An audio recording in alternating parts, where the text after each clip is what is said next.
Salut à tous, bienvenue. Aujourd'hui, on retrouve Aurélien Sono York qui fait partie des premiers DJ sur la Martinique. Donc ils n'étaient pas nombreux, mais il fait partie des premiers. Donc Aurélien, comment tu vas aujourd'hui? Merci. Très très bien. Merci de nous accueillir. On est dans ton magasin aujourd'hui. Donc j'aurais aimé que tu nous racontes un peu ton état d'esprit quand tu as commencé, comment ça a été quoi ton premier contact avec la musique et comment tu es arrivé déjà en Martinique, puisque tu n'es pas martiniquais de souche. Ouais, on a adopté, hein, c'est déjà une très bonne chose. Mes garçons, mes filles sont martiniquais, leurs mamans sont des martiniquaises. Dans tous les cas, j'étais bien reçu en Martinique, j'avais des copains d'enfance et j'habitais à la Cité Calbas. Cité Calbas, ouais, le quartier populaire. À vrai dire que la musique et moi, c'est venu pas tout bêtement, on va dire que j'avais une opportunité, c'est-à-dire que je travaillais dans un magasin qui s'appelait Hit Parade, qui se trouvait à Fort-de-France, à la rue Lamartine, dans les années, on va dire 77. 77, ouais voilà, 77, il y aura bientôt 70 ans. Hein. Et ben, c'est parti de là, puisqu'on vendait des vinyles, des disques, 33 tours, 45 tours.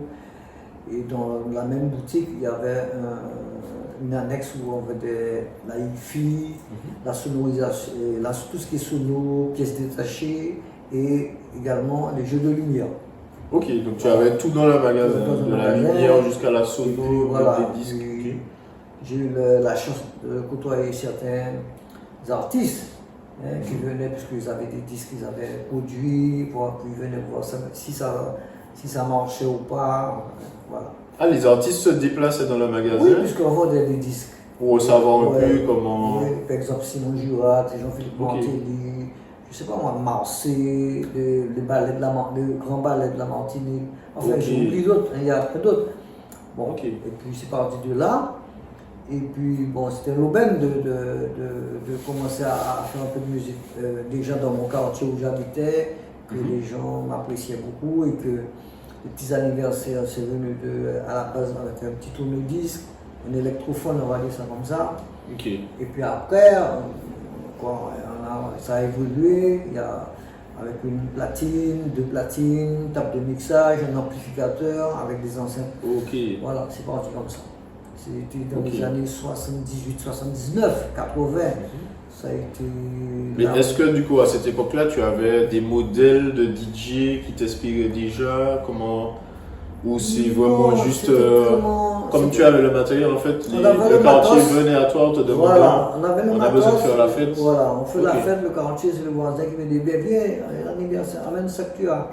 J'avais toujours les disques puisque je travaillais dans une boîte où j'achetais, je connaissais les nouveautés. Il y avait les nouveautés.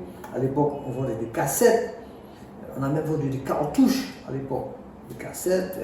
À l'époque, il n'y avait pas d'internet, il n'y avait pas de réseaux sociaux. C'est ça. Bon, c'est le truc vraiment. C'était de la débrouillardise en fait. Ouais, on va dire ça comme ça. Hein, c'est au feeling, on va dire. Les gens venaient te voir, puis ça a commencé avec mon nom. J'ai fait une petite sono mobile, ça s'appelait Sono York. Et là, j'ai commencé à faire des petits zouks. Ça a pris de l'ampleur. C'était au centre artisanal de Dillon. C'était des zouks à 30 € pour les femmes. Femmes gratuites et les hommes payaient 30 francs. 30 francs à l'époque. Et voilà, c'est parti de cette manière-là. Et bon, c'était tout plein. Hein. On va dire c'était à l'époque, il y avait une série qui s'appelle Dallas. Ça a marqué Dallas. Et c'est après Dallas, 21 h, je ne sais pas, je ne me rappelle pas vraiment, je ne sais pas l'heure précise. Après, les gens venaient, c'était tout plein, tout rempli, c'était dans un grand local, ça s'appelait le centre artisanal de Dillon. À la base, c'était une menuiserie, quand on avait les machines, on les mettait de côté, et puis les gens dansaient, c'est comme une paillote. C'était climatisé, Donc le propriétaire de la menuiserie, en fait, vous louez le local, on poussait les machines à bois, on recouvrait ça et puis on balançait comme ça le samedi soir. D'accord. Et c'était sympathique parce qu'il y avait des gens de tout bord, hein, des gens surtout comme j'habitais, on a fait ça à Cité Calbas, et les gens Ouais. nous disent Long Château-Bœuf, Volga, Sainte-Thérèse, enfin, Tout tous fort de les France. environs, La ils venaient, périphérie de les Fort-de-France, jeunes. ok. Il n'y avait pas de boîte de nuit, c'était des zouks. On appelait des zouks, c'est Zouk, ok. zouk, des affiches, zouk. Ok. Et puis voilà, c'est parti comme ça.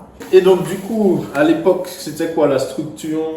Est-ce que tu t'es déclaré? Comment ça s'est passé? Non, on faisait, lorsqu'il y avait un zouk, on allait à la mairie demander une autorisation et puis on allait à la SACEM pour payer les droits d'auteur,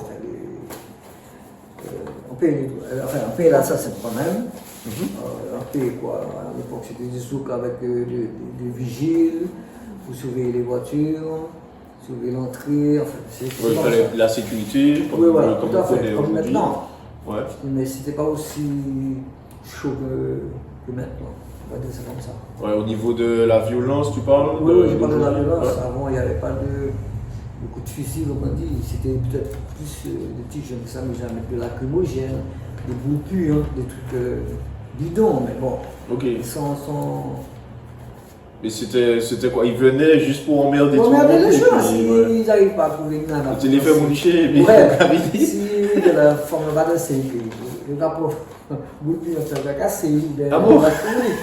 Dans les toilettes, tu jettes ça dans les toilettes. Ouais. Et puis, si tu Pour ça, le ouvres la caca, c'est porte- soirée. Oui, c'est fermé, mais une Ouais. fois que tu ouvres la porte. Tu fais des agabati. Ouais, tous les trucs, bon, tu viens laisser le bon. À part les zouks, on a fait pas mal de choses. On faisait des soirées pour des entreprises, comités d'entreprise. On a fait, par exemple, j'ai cité quelques pour la CAF. On a fait des soirées pour la CAF, on a fait des Ok. soirées pour la mutualité, la MJPA. On a fait des Ok. soirées pour l'association des boulangers pâtissiers de la Martinique. On a D'accord. fait des soirées pour plein de choses. On a fait des chars RCI, pas RCI, Énergie du moins, pour le groupe Psyché, le groupe Bibas. Et puis on a fait des soirées pour, par exemple, la radiologie de la Ménard. Ok. On a fait plein d'autres pour les mariages entre particuliers, pour les particuliers du moins. Et puis tout ce qui suit, hein. On a fait plein de choses. Ça a Ok. évolué comme ça. Je sais pas, là aujourd'hui, je peux pas dire ouais, on fait 50, on fait 100, mais tout le temps c'était bien garni, il y avait toujours une demande. Toute l'année? Ouais, il y avait une demande. Ok. Pour les soirées, puisque c'était quand même, j'étais presque le seul à faire des petits trucs comme ça, des petites soirées. Et puis il y avait quelques que je connaissais sous Fort-de-France qui faisaient autant que moi. En même temps, je ne sais pas quel est le niveau, mais moi, j'avais ma petite clientèle et ça Ok. fonctionnait. Mais comment tu faisais pour dire je veux tant? Ou comment tu faisais par rapport à ton Alors, tarif? à l'époque, c'était des francs. Malheureusement, c'était des francs. Oui. Et c'était en francs. Bon, après, c'était 5 000 francs, 6 000 francs, ça dépend. Maintenant, il faut convertir en euros. Et puis, dans les années 2000-2002 aussi, j'avais pris des boîtes de nuit, des challenges, par exemple, à la Libye Discothèque, à Mont-Tartonson. La boîte de la Libye, je prenais les vendredis soirs, puis ça ne marchait pas. Ok. Et j'ai pu gérer ça aussi, ça s'est bien passé. Après, j'ai pris le challenge aussi de Palacio. C'est une boîte de nuit à Rivière-Roche, Rivière-Roche. zone de Rivière-Roche. Oui, ça a fonctionné aussi. Et puis voilà, c'est comme ça. Donc tu faisais DJ, tu avais déjà dans ton état d'esprit que tu voulais gérer en fait une boîte de nuit. Oui, parce qu'il y avait une tu as demande. juste eu l'opportunité et puis. Non, pour la Libye, c'était. La Libye, je connaissais. Le samedi, c'était plein à craquer, mais le vendredi soir, il n'y avait personne. Ok. Et j'ai demandé au propriétaire si on pouvait faire un deal, c'est-à-dire que je prenais la boîte en main. Et bon, il a hésité un peu, mais après il m'a dit ok, je lâche pour toi, puis on va voir. Et effectivement, ça a fonctionné. Ok. Ça a fonctionné, ouais. Ça a Mais commencé. c'était quoi ton objectif? Est-ce que tu avais vraiment une vision de carrière? Tu te disais Non, je vais faire tel truc franchement, après? oui, c'était C'était comment en fait? pour m'amuser. C'était pour Ok. m'amuser, et puis tu vois, c'était faire plaisir aux gens. Mhm. Et moi, j'étais content parce que les gens dansaient, les gens s'amusaient, les gens étaient heureux, même s'ils avaient des problèmes dans la vie, mais de faire une petite soirée, puis tout le monde sont contents, enfin, moi je vois ça comme ça, de bon oeil, c'est-à-dire qu'il y avait un échange avec les gens m'aimaient beaucoup, on discutait beaucoup. Ok. Voilà, c'est comme ça. Hein. Ok. Avant, c'est tellement simple.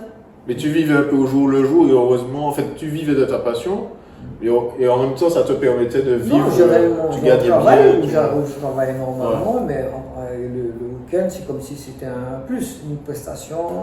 Ouais. Bon, ça arrondit les fins de mois, hein, de toute façon.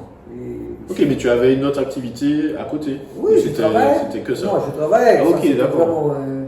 Je vous dis que c'est pour juste m'amuser, puis c'est devenu sérieux au fur et à mesure. Ouais, ok. ouais. C'était à cette époque-là, les années 80, c'est pas comme maintenant. C'est pas du tout comme maintenant. Aujourd'hui, tout le monde est DJ. Ouais. On va dire ça, tout le monde est DJ. Ça peut être le médecin, il est DJ, le pharmacien, il est DJ. Non. Avant, c'était. Aujourd'hui, moi, j'ai été plus facile d'être DJ parce que tout est sur un ordinateur. Il y a moins de contraintes. Ouais, c'est-à-dire qu'aujourd'hui, on a moins. Enfin, tu vas peut-être pas dire oui, on a moins de matériel, c'est plus léger. Parce qu'à l'époque, il te fallait des kilos, des tonnes.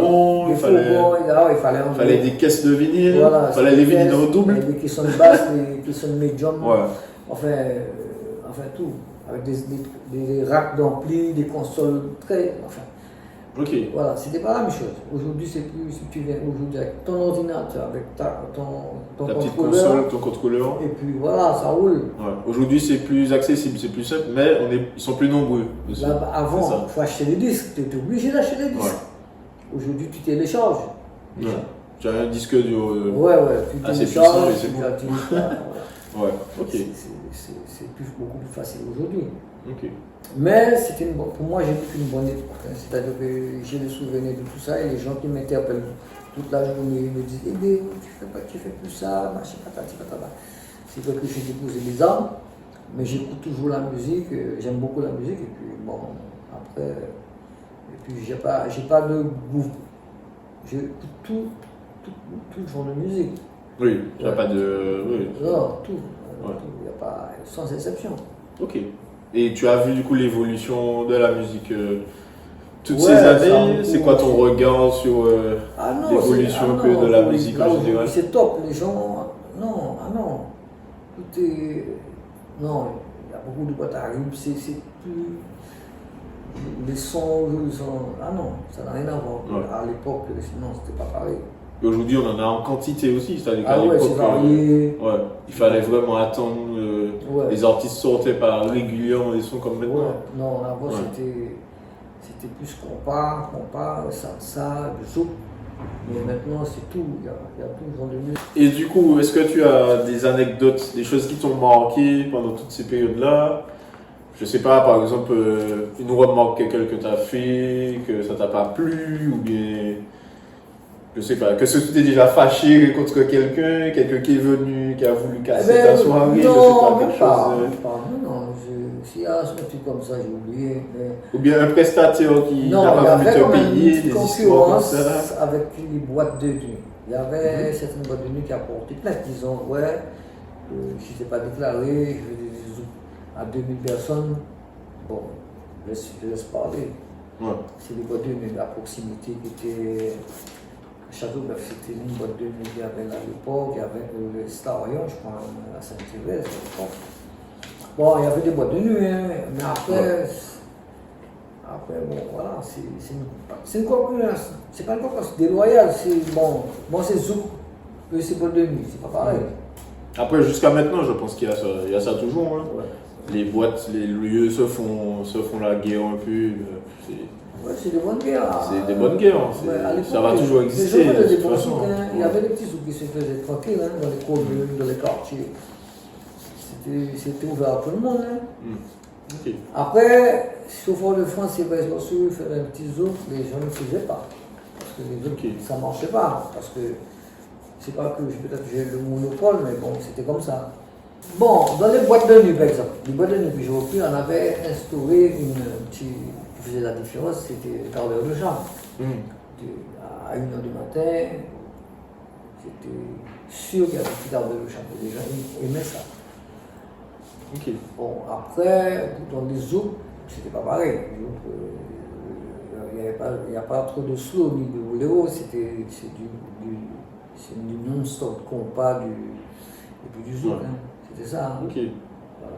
Donc à partir d'une heure du matin dans les boîtes de nuit, quart d'heure de chambre. Oui, Donc, on faisait une petite quart d'heure de chambre, on annonçait ça au micro, puis c'est devenu obligation. Donc on faisait des boîtes de nuit, les gens savaient qu'à 1h du matin, pile, poil, comme on dit, quart d'heure de chambre. Et ça se passait comment? C'était quoi Tranquille, exactement en on fait? mettait toutes les lumières, les gens étaient en baissant un peu le son, Ouais. la musique, et puis les gens étaient en love story, comme on dit. Ok, Ouais, d'accord. c'est comme ça. Oui. Ok. C'était une époque où, franchement, c'est resté à vie parce que les gens qui m'interpellent, je te dis, jusqu'à maintenant, des fois je me fais petit, lorsque je vais quelque part, je me fais petit parce que bon, j'ai pas envie de me mettre en avant, les gens me reconnaissaient, ils me disent, oh, tu es ici, tu es pas là, tu fais plus Les ça. gens t'ont pas oublié jusqu'à Mais non, aujourd'hui. les gens m'oublient pas, surtout dans mon quartier. Ouais. Ouais. Ok. Ouais, voilà. Tu es un homme connu en Martinique. Ah ouais. Connu, c'est-à-dire que bon. Non, je confirme, c'est l'un des hommes les plus connus en Martinique. Non, c'est connu. Bon, après, bon, voilà, ça reste humble dans ça. Oui, non, c'est bien, mais je tenais à le dire quand même. Oui, Tu fais le modeste. c'est ça. Ok, et qu'est-ce que toutes ces années-là t'ont apporté en Eh ben, opportunité? c'est une richesse. Ouais. Parce que tu as rencontré, je suppose, beaucoup de monde. Ah oui, j'ai fait. Est-ce que tu as eu des opportunités que tu as pu saisir? Qu'est-ce que. Dans ce domaine-là, c'est comme un artiste, un chanteur, c'est éphémère. Je vais dire ça comme ça. Tu fais un truc, un chanteur, il fait un morceau, ça fonctionne 1 an, 2 ans. Il fait un deuxième morceau, ça ne marche pas. Alors, la musique, il faut savoir le prendre lorsque c'est bon, et puis après, on t'oublie, tu reviens. C'est comme ça. Ok. C'est comme ça. C'est pas un truc éternel, tu n'es pas un acquis. Oui, c'est sûr. Tu ne peux pas dire que tu as fait ça et puis ça reste. Tu es le meilleur jusqu'au nouvel ordre. Non, c'est au contraire. Je vois les petits jeunes travailler qui font des soirées, ils sont très bons. Ah, bravo à eux. Mais ils ont là cette chance-là, mais moi, à l'époque, on n'avait pas cette chance-là. Ok, merci Aurélien. Ben, on peut te retrouver du coup à Fort-de-France. Ouais, ben, je suis dans le Tu as domaine de ton la magasin téléphonie. de téléphonie, Dans la accessoires, téléphone. Je vends les téléphones, je répare, c'est surtout ça. Et puis vous êtes les bienvenus. Hein. Donne-nous l'adresse, tu es où? À Fort-de-France, près de la cathédrale, au 12 rue Blénac. 12 rue Blénac. 12 rue à Blénac, les Fort-de-France. amis. Ok, à Fort-de-France. Voilà. Eh bien, ok. On se le dise. À bientôt. À bientôt.